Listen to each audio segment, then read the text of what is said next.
علما ارتباط به نزول قرآن عظیم الشان 3 مرحله رو بیان کردن. ارتباط به نزول قرآن عظیم الشان 3 مرحله رو بیان کردن. اولین مرحله در لوح محفوظ.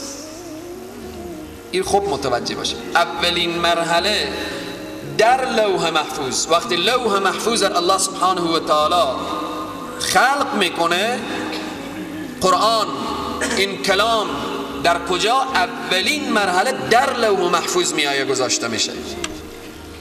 مرحله دوم از لوح محفوظ میآیه به آسمان دنیا.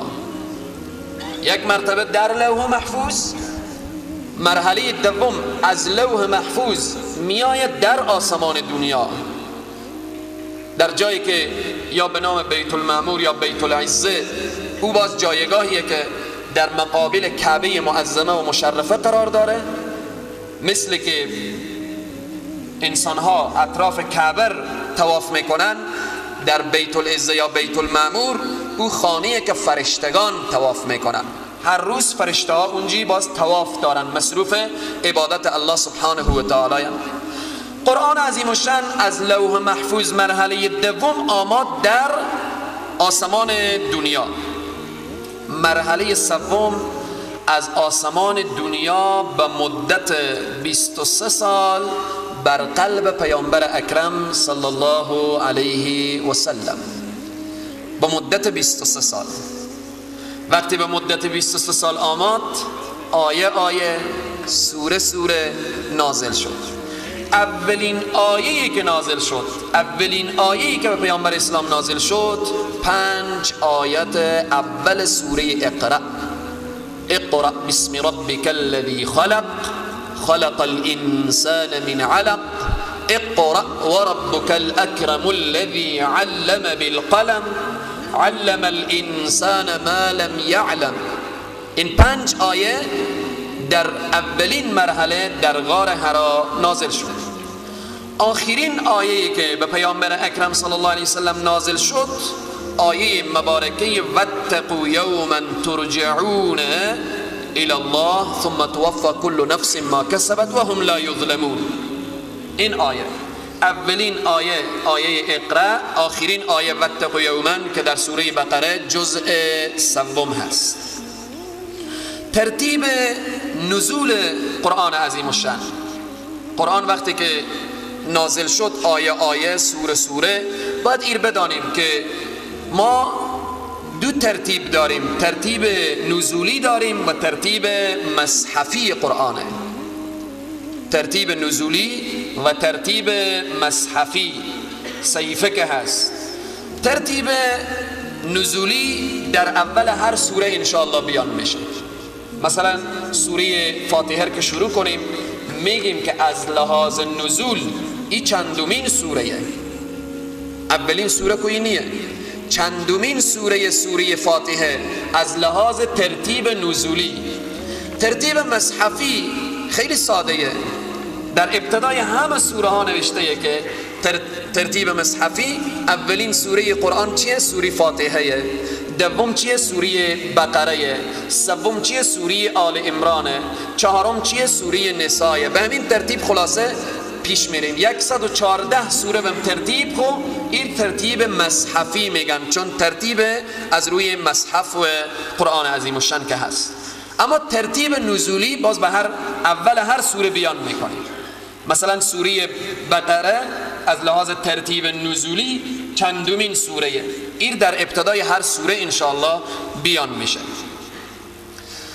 در قرآن عظیم الشان میخوانیم، در قرآن عظیم الشان میخوانیم وقتی که نگاه کنیم بلند هر سوره نوشته این سوره مکیه، این سوره سوره مدنیه.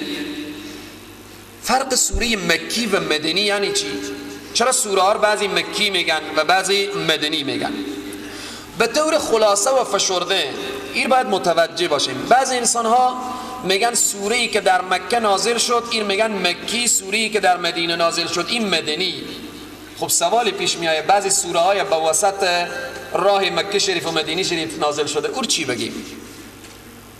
سوره هایی که نه در مکه نازل شده نه در مدینه، در وسط راه نازل شده. آیاتی که نه در مکه نه در مدینه در وسط راه نازل شده مثلا. پس قاعده کلی مد نظر بگیریم، هر سوره که قبل از هجرت نازل شده باشه، هنوز پیامبر صلی الله علیه و سلم که هجرت نکردن، 13 سال که در مکه بودن، 10 سال در مدینه بودن، مجموعاً میشه 23 سال، قرآن به 23 سال نازل شده. حالا 13 سالی که در مکه بودن هنوز هجرت نکرده بودن، سوره های قبل از هجرت اینها مکیه، به هر جا که باشه. پیامبر صلی الله علیه و سلم اگر در طائف بودن، اگر در مکه بودن، اگر در بیرون از مکه بودن، به هر جایی که بوده باشن قبل از هجرت، هر سوره و هر آیه که نازل شده باشه، این سوره و این آیه سوره مکی و آیه مکی میگن. اگر بعد از هجرت نازل شده باشه، این باز میگن سوره مدنی، هر جا که میخوای باشه. و تا حتی اگر بعد از هجرت پیامبر صلی الله علیه و سلم در مکه باشند و آیه نازل شده باشه، این سوره مدنیه. پس قاعده کلی، هر سوره‌ای که قبل از هجرت نازل شد مکی و بعد از هجرت نازل شد مدنی هست. وقتی ما و شما گفتیم قرآن به تدریج نازل شد، آیه نازل شد، این حکمت تدریجی نزول قرآن چی هست؟ حکمت تدریجی که آیه بالاخره سوره نازل شد، آمد کل قرآن در لوح محفوظ، کل قرآن از لوح محفوظ آمد با آسمان دنیا، اما از آسمان دنیا به تدریج نازل میشه. همین حکمت از این چیه؟ حکمت از این خود قرآن بیان میکنه. از خود قرآن میپرسیم که ای قرآن، همین حکمت چی بود که به تدریج نازل شدی؟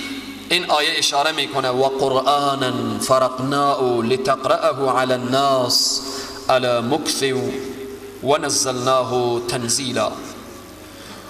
الله سبحانه تعالی میفرماید قرآن یا این کتاب قرآن است که آن را جدا جدا فرستادیم، آیه فرستادیم، سوره فرستادیم. به خاطر چی؟ تا آن را به تدریج و آرامی، به آرامی چه کار بشه؟ به مردم بخوانی. به یک دم اگری قرآن نازل بشد خیلی بر مردم سنگین بود. میبینیم تحریم شراب، باز با آیات میخوانیم به چند مرحله، آیاتی که بالاخره ارتباط به مسائل گوناگونیه، ارتباط به جهاد. اول به تدریج، وقتی که به یک طبیب مراجعه کنیم، اول رأساً دوای زور و دوای قویر نمیده، اول یک دوا میده که ببینیم امیده که بالاخره این مریض خوب بشه. توان و طاقت این دوای زور نداره. اگر رأساً یک آمپول قوی کار بشه، وجود این انسان در مقابل این آمپول استقامت نداره.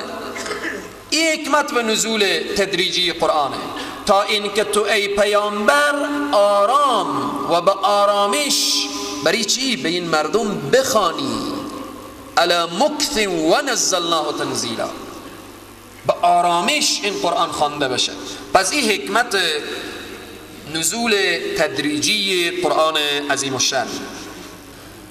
ترتیب جمع قرآن عظیم الشأن، ترتیب نزولی و مصحفی که بیان کردیم، حالا ترتیب جمع آوری قرآن یا جمع قرآن، که قرآن عظیم الشأن چگونه جمع شده، چند مرحله داره؟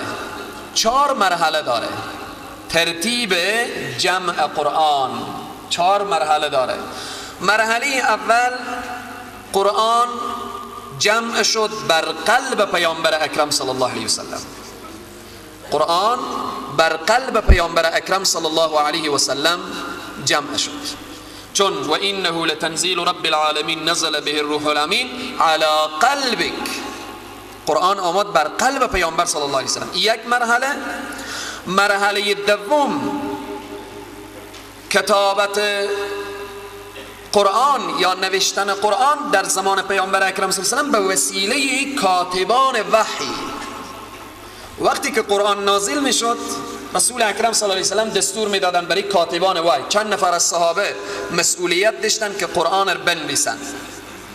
وقتی که قرآن رو مینوشتن رسول اکرم میگفتن که این آیه بعد از فلان آیه و در فلان سوره بنویس، چون گفتیم آیه نازل میشد. بعضی وقت یک آیه از سوره بقره نازل میشد، باز بعضی وقت از جز 28 یک آیه نازل میشد. پس در این قسمت رسول اکرم صلی الله علیه و سلم دستور میدادن که این آیه بعد از فلان آیه و در فلان سوره چه کار بکن؟ بنویس. برای کاتبان وحی میگفتن.